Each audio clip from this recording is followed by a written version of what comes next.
"Strip her naked and scrub her clean," Mountain Man ordered the obese girl. Then she realized.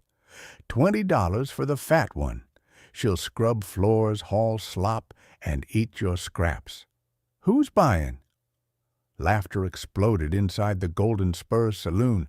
Winter had buried Copper Ridge under snow, but the cold outside was nothing compared to the cruelty inside. Men crowded shoulder to shoulder, breath thick with whiskey and cigar smoke, boots grinding dirt and spilled beer into the warped floorboards. On the makeshift stage near the bar stood 5 women lined up like livestock. Their wrists were bound in front of them, their clothes torn, their eyes hollow. Each carried her own story of debt, betrayal, or desperation. But none of that mattered. Here they were just merchandise.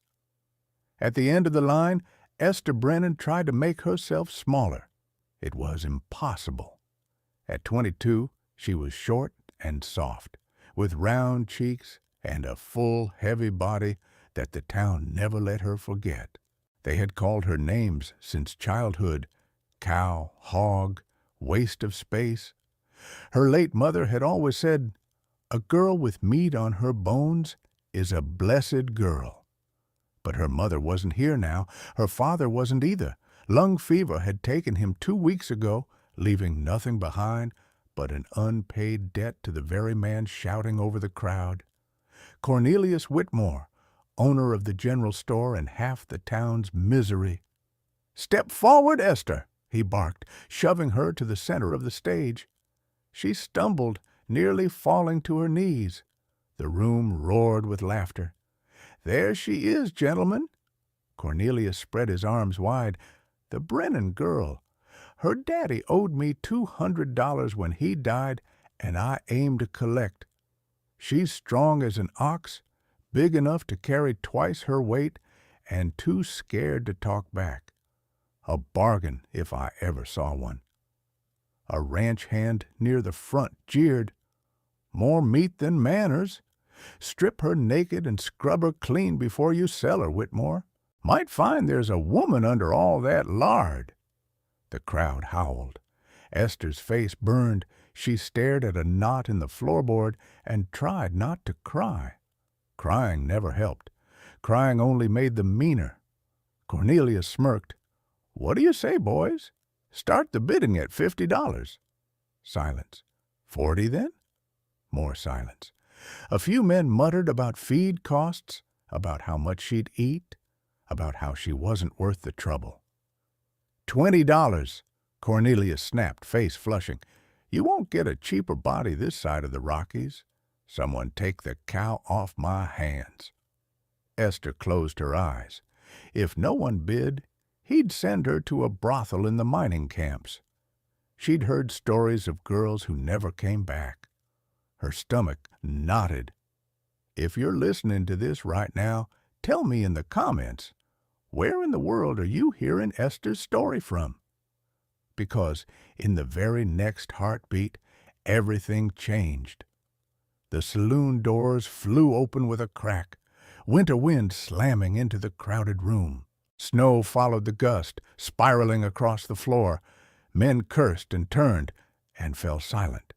A giant of a man filled the doorway, broad shoulders beneath a bearskin coat, tall frame almost scraping the lintel, dark hair pulled back at his nape, beard thick, jaw hard as mountain rock. A scar slashed from his left cheekbone down toward his jaw, pale against tanned skin. Elijah Stone Blackwood, the mountain man. He stepped inside, closing the doors behind him, the wild clinging to his coat like a second shadow. His ice-blue gaze swept the room once, sharp and cold, before landing on Esther, shaken, flushed, drowning in humiliation. He walked to the bar without a word. Then he set a leather pouch on the counter. The sound of gold coins clinking together cut through the silence like a gunshot. $100, Elijah said, his voice deep and steady. For the Brennan girl. The ride into the mountains was long, cold, and silent. Elijah rode his massive black gelding, keeping Esther seated in front of him so she wouldn't fall. His arms bracketed her without touching, his coat a wall of warmth behind her. Snow stung her cheeks as wind whipped past, but beneath it all she felt the steady rise and fall of his breath. It should have comforted her. It terrified her, because she didn't understand why a man like him, a legend whispered about in saloons, a man who lived alone among wolves in winter, would spend $100 on someone the town saw as worthless. 4 hours later, the forest thickened. Pines towered overhead, bending under the weight of snow. A small cabin appeared through the storm, sturdy logs, smoke curling from the chimney, a warm glow pulsing behind frosted window panes. Elijah dismounted first, then lifted Esther down before she could protest. Her legs nearly buckled. He caught her by the waist, steady, but impersonal. "Inside," he murmured. The warmth hit her like a wave. A fire blazed in the stone hearth. Coats and pelts hung neatly on hooks. A wooden table held jars of dried herbs, a pot simmering with stew. And near the hearth, a large wooden bathing tub filled with steaming water. Esther froze. Her heart slammed against her ribs. Elijah shut the door, locking out the wind. Snowflakes melted on his beard as he turned toward her. "Take off the cloak," he said. She obeyed, her fingers trembling. Then Elijah crossed his arms, his gaze steady. "Strip." The word dropped like an axe. Esther's breath caught painfully. "What?" "You heard me," he said. "Strip out of those clothes." Her throat closed. Humiliation surged hot behind her eyes. Of course, this was why he'd bought her. Why else would a man pay so much for a woman no one else wanted? "Please," she whispered. "Not like this.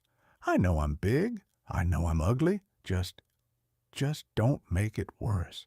Elijah frowned, confusion flickering across his face. "Ugly? Who told you that?" "Everyone, her whole life." But she couldn't speak. She wrapped her arms around her middle, shaking. "If you're going to use me, can you at least blow out the lamps?" The room went silent, heavy, stunned, almost offended. Elijah stepped toward her, each movement slow and deliberate, like approaching a wounded doe. "Esther," he said quietly, "look at me." She couldn't. He moved closer. "Look at me." She finally lifted her head. Elijah's eyes, icy blue and always so hard, were softened with something she couldn't read. "I'm not touching you," he said. "Not now, not ever, unless you want me to." She blinked. Then why did you tell me to strip?" "Because you're freezing," he said simply. "Your clothes are soaked through. If you keep them on, you'll get sick." He gestured toward the steaming tub. "You need a bath to warm your body, and those bruises on your arms need washing before infection sets in." She stared, uncomprehending. Elijah exhaled slowly, kneeling so his eyes were level with hers. "I'm not going to hurt you. I'm not going to touch you without permission. But you are cold, wet, and shivering. You need to get in that water." Her knees went weak. Not from fear this time, but something like relief, so sharp it hurt.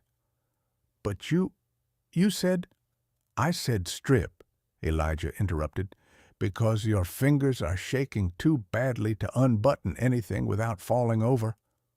She swallowed hard. He stood and turned his back. "I won't look. I'll wait until you're in the water. When you're ready, tell me." Esther hesitated. Her clothes clung to her skin, heavy with melting snow and grime. She peeled them away piece by piece, cheeks burning even though Elijah didn't turn. She stepped into the tub. Heat enveloped her, sinking into her bones, loosening muscles clenched for days. I'm in, she whispered. Elijah turned. He didn't look at her body, not once. His gaze stayed fixed on her face, respectful and steady. He knelt beside the tub and picked up a small wooden bowl. Steam curled around his fingers. "Let me wash your hair," he said. "No one's ever done that for me," she whispered. "I have," he replied quietly, "for my wife." The blow landed softly, but deeply. Esther's chest tightened. "She died," he nodded. "3 winters ago." "I'm sorry," she murmured. Elijah began to pour warm water over her head, slow and gentle. His hands were big and rough, but his touch was careful, almost reverent. Soap and pine filled the air. The warmth, the quiet, the tenderness, it overwhelmed her. Tears slipped down her cheeks. Elijah paused. "Too hot?" "No," she breathed. "Not that." He didn't press. He simply washed away the dirt and blood and shame clinging to her skin, as though she deserved to be clean, as though she mattered. When he finished, he wrapped her in a thick blanket, lifting her from the tub as if she weighed nothing. He set her near the fire, brushing damp hair from her face. "You're safe here," Elijah said softly. Her heart cracked open. For the first time in her life, she believed someone meant it. Morning came slowly in the high country. A pale wash of light crept through the cabin windows, soft as breath on glass. Snow draped the pines outside like heavy white quilts, and icicles hung from the eaves, catching the sunrise like shards of amber. Esther woke wrapped in a bearskin blanket, warm for the first time in weeks. She blinked, disoriented. She wasn't in a cage, not in the saloon cellar, not tied to a post like when Cornelius dragged her away. She lay in a real bed, Elijah's bed, and across the room, stretched on a pile of furs near the hearth, the mountain man slept, or rather, pretended to. She could tell by the even rise of his shoulders, the steady rhythm of breath. But there was tension there, too, the coiled alertness of a man who never let down his guard completely. Esther sat up slowly. Her hair, for the first time in years, felt soft and clean. Someone, Elijah, had braided it while she'd slept. She touched the braid in wonder. Elijah spoke without opening his eyes. "There's breakfast on the table." She startled. "You're awake?" A faint smirk touched his lips. "Have been for an hour. Why didn't you say anything?" "You needed rest."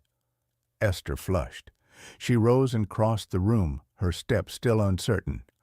On the table sat a plate of eggs, a slice of smoked venison, a small pile of roasted root vegetables, and half a loaf of warm bread. Steam curled from a tin mug of pine needle tea. "You cooked all this?" she whispered. "Yes." "For me?" "For whoever sits at that table," he said. "Eat." She sat, hands trembling. It felt wrong to be served, wrong to eat first, wrong to take more than the smallest bite. All her life, she'd been told she didn't deserve good food, didn't deserve anything. Elijah watched her hesitate, his gaze steady. "Eat," he repeated. I'm trying." "You're shaking."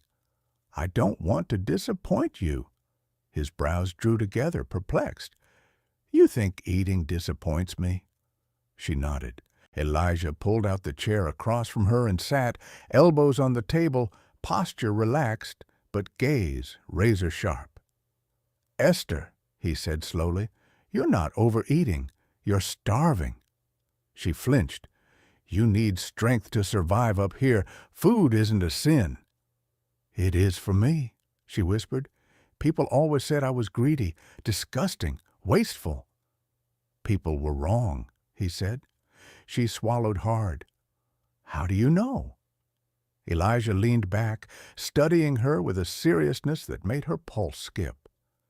Because no one who's eaten enough shakes like that at the sight of breakfast. Her eyes blurred with tears, but she forced them back. "I'm trying." "That's enough," he said softly. They ate in silence after that, but it was a gentle silence, not the hollow, punishing silence she'd grown up with. Halfway through the meal, Elijah tore off a chunk of bread and slid it toward her. "You're still hungry?" he said. How can you tell?" "I hunt.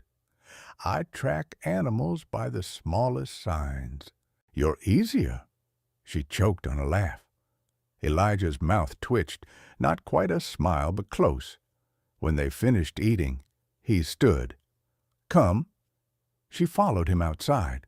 The cold bit deep into her skin, but she wrapped her borrowed coat tighter and braved it. The world was breathtaking. Snow glittered like crushed diamonds. Pine branches drooped under winter's heavy weight, and the air smelled sharp and clean. Elijah handed her a pair of thick leather gloves. "They'll be too big, but they'll keep your hands warm." She tugged them on. "Thank you." "Good. Now we train?" "Train?" she squeaked. "You're living in the mountains now. You'll learn how." He led her behind the cabin, where a chopping block sat buried in snow. An axe leaned against the wall. Elijah lifted it with one hand as easily as lifting a spoon. "First lesson, firewood. You need fire to cook, boil water, stay warm, and you should know how to get it yourself." Esther stared at the axe. "I can't." "You can. I'm not strong." "You're stronger than you think." She shook her head, backing away. "I'll mess up. I always mess up." Elijah stepped closer, lowering the axe so the head rested in the snow. "You survived Cornelius. You survived that auction. You survived being dragged across town like cargo. You survived winter with barely any food. That takes strength." Esther looked down, biting her lip. "You say things no one ever said before." "Because no one ever looked properly." Her breath caught. He offered her the axe, handle first. "Try." With trembling hands she took it. It was heavy, almost too heavy, and she nearly dropped it. "Good," Elijah said. "Now lift." She tried. The axe budged an inch, then another. Her arm shook violently, but it lifted. "That's it," he murmured. He stepped behind her, not close enough to touch, but close enough that she could feel his warmth at her back. "Now swing, hands above your head." She raised the axe, slowly, painfully. "Bring it down." She did. The axe hit the log and bounced off harmlessly. Esther winced. "See? I told you I can't." Elijah picked up the axe and planted it back in her hands. Again.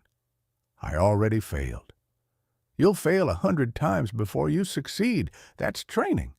She swallowed. "Again," he repeated. She swung. It bounced. Again. She swung. It barely dented the wood. Again. Her arms trembled. Sweat slid down her back despite the cold. Her breathing turned raw and sharp. Again. On the 41st swing, the log split cleanly in half. Esther stared at it, chest heaving, disbelieving. "I did it," she whispered. Elijah watched her with something warm and quiet in his gaze. "Of course you did." "No, I mean, I really did it." She pressed her gloved hands to her mouth. "I've never done anything like that." "You can do more," Elijah said. "I've seen it." She blinked hard. "Why do you believe in me?" "Because someone should," he said, voice dropping low, "and because you deserve someone who does." The wind stilled. Snowflakes drifted gently around them. Something shifted between them, soft, fragile, but undeniable. Elijah stepped back, breaking the moment. Come inside. You need water." But Esther stayed where she was, staring at the split log, snow settling around her boots. For the first time in her life, she felt strong. She felt seen. She felt safe. Snow fell harder by afternoon, swirling in white ribbons across the open clearing and settling thick against the cabin walls. Inside, however, warmth radiated from the stone hearth, licking golden light across the wooden floorboards. Esther stood near the fire, thawing her fingers after splitting her first piece of wood. Elijah watched from the doorway as he removed his gloves, snow dusting his shoulders. He didn't comment. He didn't need to. She could feel the quiet approval in the air. "Sit," he said, nodding toward the table. "You need to rest your arms." "My arms are fine," Esther said, even though they trembled visibly. Elijah raised an eyebrow, a look so understated yet so expressive it made her cheeks warm. She sat. The mountain man set a steaming cup in front of her. "Bone broth. Drink slowly." Esther wrapped her hands around the warm tin mug, breathing in the savory scent. She sipped and sighed. "It's good." "Helps build strength," Elijah said, pouring a cup for himself. "Clara drank it when she was recovering." Esther paused. "Your wife?" Elijah nodded. He didn't flinch saying her name this time. "She worked too hard when she first came here. Didn't know how to rest." Esther swallowed. "I'm not trying to replace her." "I know." His voice was soft. "You don't have to. You're not her. You're you." A strange warmth fluttered in her chest. But the moment passed quickly. After lunch, Elijah took her around the cabin, teaching her the daily routines. Feeding the chickens, checking the traps he'd set the night before, carrying water from the creek. Esther struggled with each task at first, breathing hard, cheeks burning with embarrassment. Yet Elijah never laughed, never mocked, never raised his voice. When she dropped a bucket and splashed water everywhere, she gasped, "I'm so sorry. I ruined everything." Elijah simply set the bucket upright. "It's water, Esther. It'll freeze or soak into the ground. Nothing's ruined." "I mess up everything," she whispered. "No," he said quietly. "You've been taught to think that." She looked up at him, eyes bright with unshed tears. "Why are you so patient with me?" Elijah hesitated. Then he said, "Because someone should have been patient with you long before now." The words struck deep, so deep she had to look away. That night, snow built high against the cabin walls. Esther simmered a pot of venison stew while Elijah repaired a broken chair leg by the fire. The simple domesticity of it made something in her tighten, an ache she didn't know how to name. When she set 2 bowls on the table, Elijah glanced up. "Sit. Eat with me." She hesitated. "I can eat after—" "With me?" he repeated gently. Heat rose to her cheeks. She sat. The stew was rich, seasoned with dried herbs and root vegetables. Elijah took a bite and nodded. "Better than mine." Esther ducked her head shyly. "Thank you. I like cooking." "You're good at it." "Nobody ever said I was good at anything." Elijah stopped eating. "Then they were fools." She looked up sharply, but his gaze held no pity, only truth.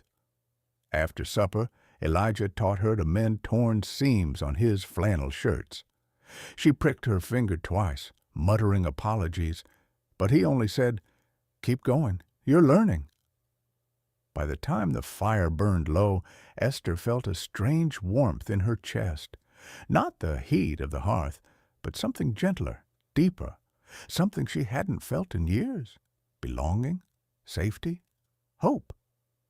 A week passed, then 2. Esther changed before Elijah's eyes. Her steps became lighter, her posture straighter, her laughter, real laughter, bubbled up at unexpected times, startling them both. She had never laughed freely in her life, and Elijah was discovering the rare sound of it. She cooked, cleaned, tended the chickens, and practiced chopping firewood every morning. Her arms grew stronger, her cheeks rosier, her breath steadier. In return, Elijah spoke more than usual. He told her stories of trapping wolves, of climbing Thunder Peak in a blizzard, of Clara's stubbornness and kindness. And Esther, she listened. She listened with her whole heart. One evening, after a long day spent repairing the roof, Elijah walked into the cabin drenched in snow. "Oh, no, sit, sit!" Esther rushed to him, brushing snow from his shoulders. Her fingers skimmed the thick, damp fabric of his coat. Elijah went still. She froze too, suddenly aware of how close they were. Her breath caught. Sorry, your coat," she stammered. "It's all right," Elijah said quietly, but neither moved away. For a long, suspended heartbeat, they simply stood there, close enough that she could feel the warmth of his breath, close enough that he could smell the sweetness of her hair, still faintly scented from the lavender soap he'd made for her. Elijah's eyes softened. "You worry too much." "You don't worry enough," she whispered. His lips twitched. "Maybe." Her hand was still on his coat. She realized it slowly, pulled it back even slower. Elijah's gaze followed the movement, something unreadable flickering across his expression. He stepped away first. "Fire needs tending," he said quietly. But she heard the unsteady edge in his voice, and she knew he was feeling something too. Winter storms grew harsher, nights longer, temperatures colder, yet inside the cabin a kind of gentle warmth grew each day. One night, when the wind howled outside like a living creature, Esther woke to a soft cry. She sat up, heart hammering. "Elijah!" No answer. She lit a small candle and padded toward the main room. Elijah sat in the rocking chair near the fire, head bowed, hands clenched. The candlelight flickered over his face, and she saw what woke her. He was crying. "Elijah!" she whispered. He stiffened, wiping his face quickly. "Go back to bed." "No." She came closer. "Tell me." "It's nothing." "It isn't nothing." He exhaled, long and ragged. "I dreamed of her. Clara. I dream of her less now, but every time she appears, she dies all over again." Esther knelt beside him. "I'm so sorry." He didn't look at her. "I don't want to forget her." "You never will." "But I don't want to stay trapped there either." "You aren't." He finally looked at her. His eyes glistened in the firelight. "It feels like I'm moving on, and it scares me." Esther's breath trembled. "Why?" "Because I don't want to lose her again, and I don't want to hurt you." Her heart squeezed tight. Loving someone new doesn't mean forgetting the old. Hearts don't replace, they expand. Elijah swallowed, visibly shaken. She reached for his hand. He didn't pull away. "Elijah, you're allowed to live again." Something broke in him, or perhaps something healed. He let out a shuddering breath and leaned forward, forehead resting against hers. "Esther," he whispered. She closed her eyes. "Yes? You make this place feel alive again." Her breath caught on a small, quiet sob. "And you," she whispered back, "make me feel safe for the first time." Elijah lifted her hand, pressing it to his chest, over his heartbeat. "Can you feel that?" he asked softly. She nodded. "It hasn't beat this steadily in years." Her tears finally fell. He wiped them gently with his thumb. "Esther," he murmured, "you matter more than you know." She squeezed his hand. "So do you." The fire crackled softly. The storm raged outside, and in that warm circle of flickering light, a bond formed, steady, fragile, and quietly powerful. Not yet love, not yet confession, but the first breath of it, the first beginning. 3 more weeks passed. Winter tightened its grip on Black Bear Ridge, winds sharper, nights longer, snow deeper. Yet inside Elijah's cabin, a fragile peace had bloomed into something warm, something that made the cabin glow brighter than any fire. But peace in the mountains never lasted. It always broke. It began on an early morning when the world was still blue with dawnlight. Elijah went out to check the snares before sunrise. Esther brewed tea, humming softly as she prepared breakfast. The cabin smelled of cinnamon and pine. She didn't notice the tracks outside the window at first, not until the kettle began to whistle. 4 sets of footprints, heavy, fresh, leading straight toward the cabin, then stopping. Her breath froze. Someone had been there, watching, listening. She tightened her grip on the windowsill. Elijah, please come back soon. When he returned an hour later, the tension in his footsteps told her he'd seen the same thing. She opened the door before he reached it. They were here, she whispered. I know. Elijah's jaw tensed. Cornelius brought men. Her stomach dropped. Why? Elijah stepped inside, locking the door behind him. Because men like him don't leave loose ends. The first time he failed to take you, he lost face. Men like him can't stand losing face. Esther swallowed.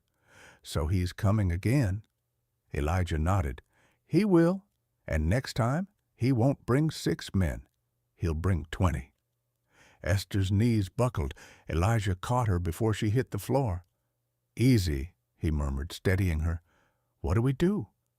His hands closed around her shoulders, strong, steady, anchoring. We prepare. But he has the law on his side, she whispered. At least, the law he controls.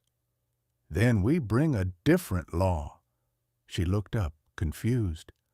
Elijah drew a folded paper from inside his coat. Esther didn't recognize it. Thick parchment, official seals, signatures. I wasn't hunting this morning, Elijah explained.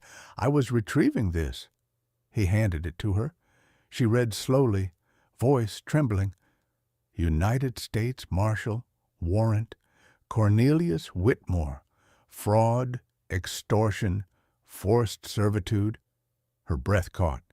How did you get this? Elijah smirked, a rare, sharp smirk that made him look younger. I've been contacting someone in town for weeks, a man I trust. You trust someone in Copper Ridge? Only one. Elijah's face softened. Clara's brother, Samuel. Esther's eyes widened. Your wife's brother? He nodded. He's been watching Cornelius for years, gathering evidence. He's the one who helped me send word to the federal marshal. So this whole time, you've been building a case? Elijah's expression hardened. I knew Cornelius would come for you. Men like him never stop. I wasn't going to let him take you. Her throat tightened.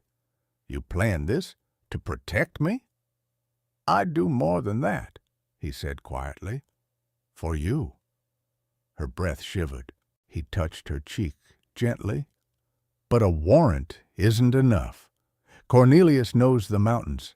He'll try to reach you before the marshal does. Esther nodded, finding strength where she once had none. Then we fight. Elijah's eyes filled with something proud and soft all at once. I knew you'd say that.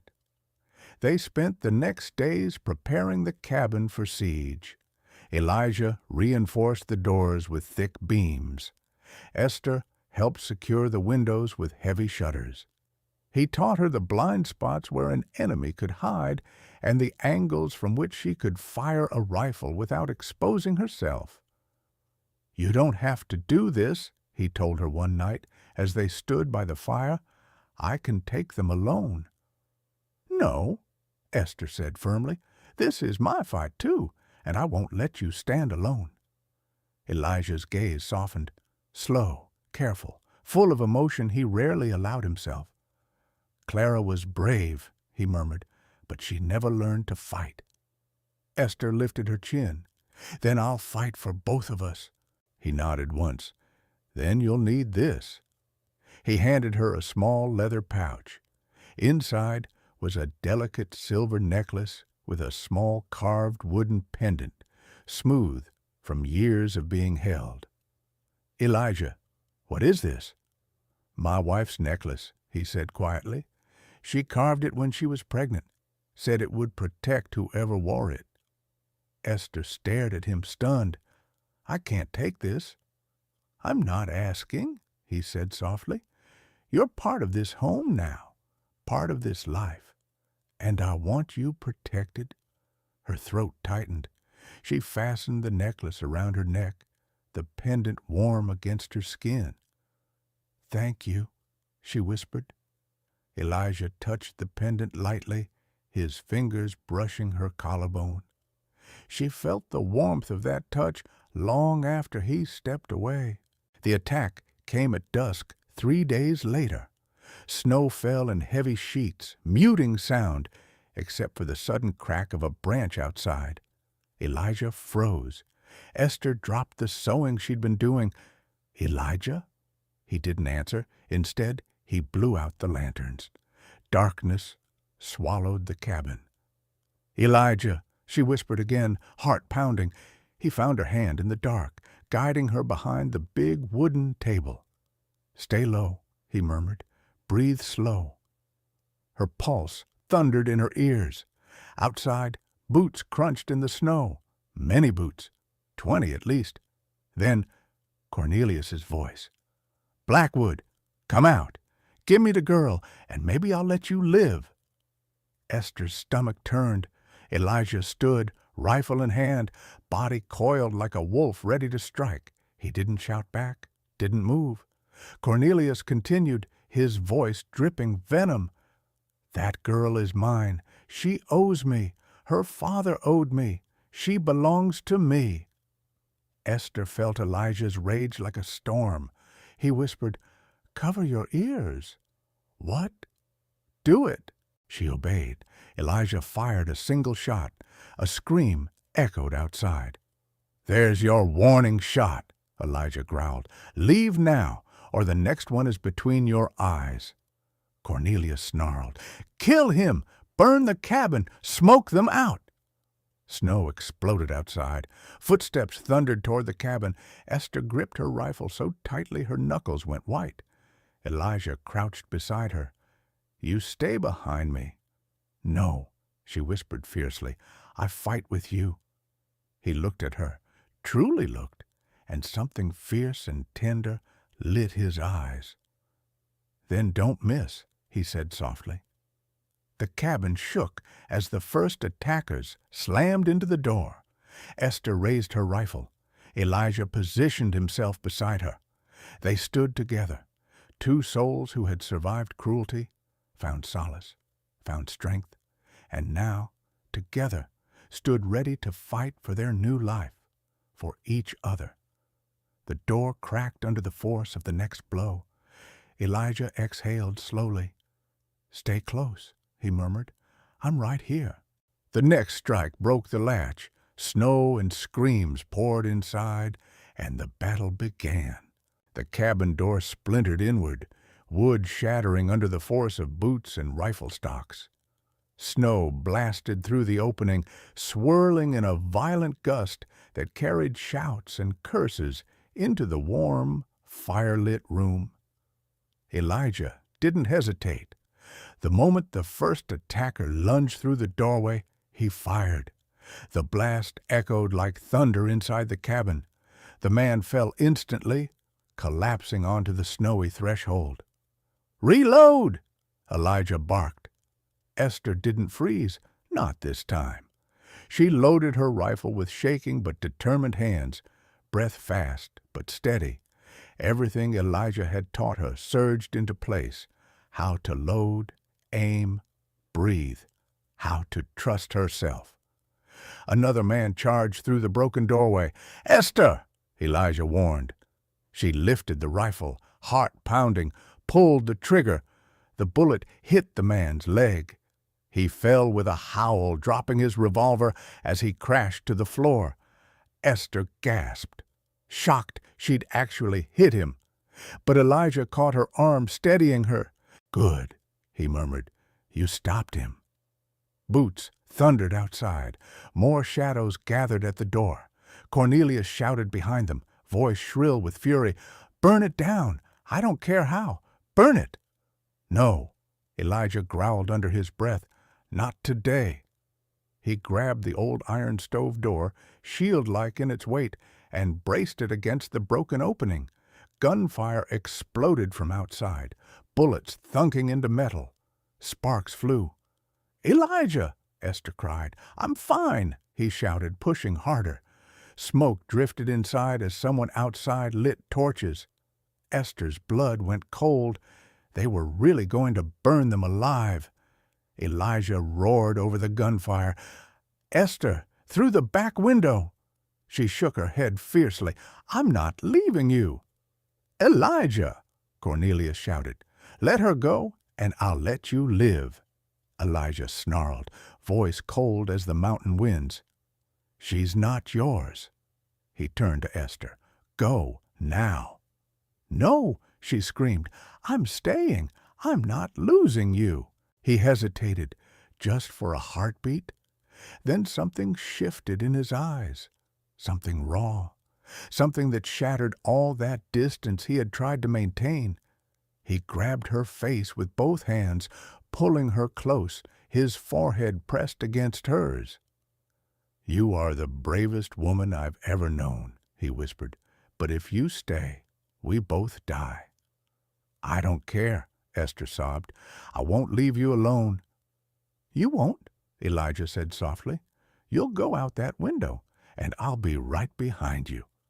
A torch hit the cabin roof. Flames began licking the shingles. "Elijah, we're running out of time." "I know," he said, voice low and steady. "Trust me, Esther. Please." She met his eyes, and something in them made her nod. Elijah lifted her rifle, shoved it into her arms. "Don't look back." He kicked open the back shutters. Cold wind roared in. "Go," he ordered. Esther climbed onto the sill and dropped into the snow. The cold hit her like a slap, but she rolled, crouching low behind a pine log the way Elijah had taught her. She watched the cabin, her breath caught. "Elijah, come on, come on." A gunshot cracked. One of Cornelius's men rounded the cabin corner, spotting her. "There you are, pig," he snarled, raising his gun. Esther didn't think. She reacted. She fired. The recoil slammed into her shoulder, but the man fell backward into the snow. Her hands shook. She just saved her own life. "Elijah!" she cried out. "Please!" Another explosion inside the cabin. Then the back window shattered outward. Elijah dove through the opening, hit the snow hard, rolled, and landed beside her. Smoke billowed out behind him as flames devoured the cabin roof. "Run!" Elijah grabbed her hand. They sprinted into the woods, weaving between pines as shouted curses followed them. Cornelius's men scattered, scrambling after them through the snow. 2 shots rang out. Elijah shoved Esther behind a tree, shielding her with his body. "You hit?" she gasped. "No," he said. "Keep moving." They pushed deeper into the forest until the shouts faded behind the wind. Finally, Elijah slowed. Esther bent over, gasping for air. Elijah placed a hand on her back, steadying her. "You saved my life," he said, voice low. "You saved mine." He brushed snow from her hair, breath still heavy from running. "Elijah," she whispered, "what now?" He looked back toward the burning glow of the cabin, his home now engulfed in flames. Loss flickered in his eyes, but when he looked at her, that grief softened into something warm, something certain. "Now," he said gently, "we build our own future, away from him, away from all of them." She swallowed. "Together?" His answer was a whisper that melted into the frozen air. "Yes, together." He wrapped an arm around her, pulling her close as the burning cabin crackled in the distance. They had lost everything, and yet they had each other, and that changed everything. By dawn, the fire had died down to a distant plume of smoke, rising from the charred skeleton of what used to be Elijah's home. The forest around them was quiet, painted in pale silver by the early light. Snow clung to every pine bough, softening the world into something still, something waiting. Esther shivered as the cold seeped through her borrowed coat. Elijah noticed immediately. "Here," he said, shrugging off his heavy fur and placing it around her shoulders. "Warm up?" "But you—" "I'm fine," he replied, though she saw the slight tremble in his hands, not from cold, from exhaustion, from loss. They walked until they reached a sheltered rock outcrop, a natural alcove hidden from the wind. Elijah gathered branches with practiced skill, and soon a small fire crackled before them. The flames cast gold across his face, softening the hard lines carved there by grief and years of solitude. Esther sat close, hugging the fur around herself. Elijah lowered himself beside her, knees brushing. For a long moment, neither spoke. It was Esther who broke the silence. "I'm so sorry about your cabin." Elijah shook his head slowly. "A home can be rebuilt. A life can't. I almost lost you yesterday." Her breath caught. "I wasn't afraid of dying." "I was," he said quietly. "Terrified." Esther turned toward him. "Why?" He looked into the fire, jaw tight. "Because, for years, I thought Clara was the only woman I could ever love. I thought losing her meant losing the part of me capable of feeling anything." He swallowed, struggling for words. "Then you came, shaking, terrified, wearing rags, and pretending you didn't need anyone, and you turned my house into a home again. You made me laugh. You reminded me what it feels like to care, to want, to hope." Esther blinked, heart pounding so hard she thought he might hear it. "Elijah!" "I didn't want it," he continued, voice rough. "Didn't think I deserved it. Didn't think I had the right to love again. But then last night, when you fought for me, when you stood between me and death—" He turned, finally meeting her eyes. "I realized I've been lying to myself."